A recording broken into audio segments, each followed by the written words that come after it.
कामुकता पैदा।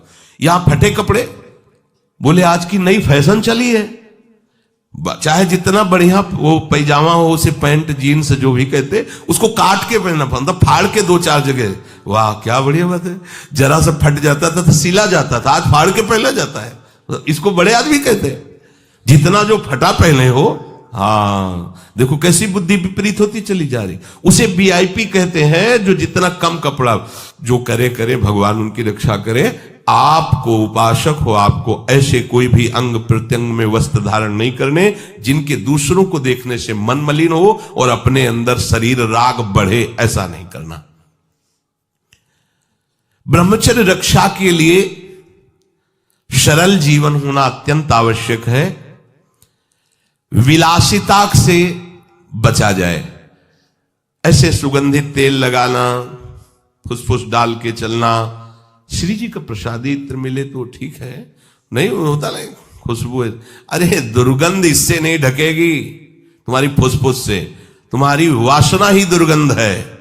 वासना को हटाओ और उपासना को बैठा लो, तुम्हारी सुगंध से संपूर्ण देश पवित्र हो जाए। सतरति सतरति सा लोकांतर। तुम स्त्री पुरुष नहीं हो, भगवान के निज अंश हो, समझो। सच्चिदानंद प्रभु के अंश होकर देह राग में कैसे तुम भ्रष्ट होते जा रहे हो।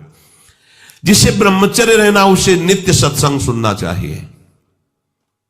सत्संग ही एक ऐसा है जो तुम्हें उठा सकता है।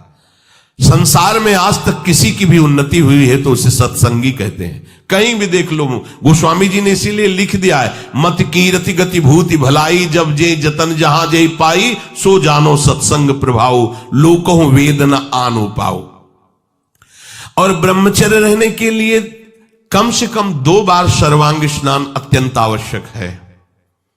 अगर आप सोच कई बार जाते हैं, कोई ऐसी परिस्थिति आ जाती है तो कमर से स्नान कीजिए, पर 2 बार तो स्नान होना ही चाहिए आपके शरीर का। उससे ब्रह्मचर्य को सहायता मिलती, शरीर की गर्मी नष्ट होती है और हमारे भाव में भी पवित्रता आती है। 2 बार स्नान करने से शरीर की गर्मी नष्ट होती है। ये महकुआ साबुन और वो जो लगा के जरूरत नहीं है।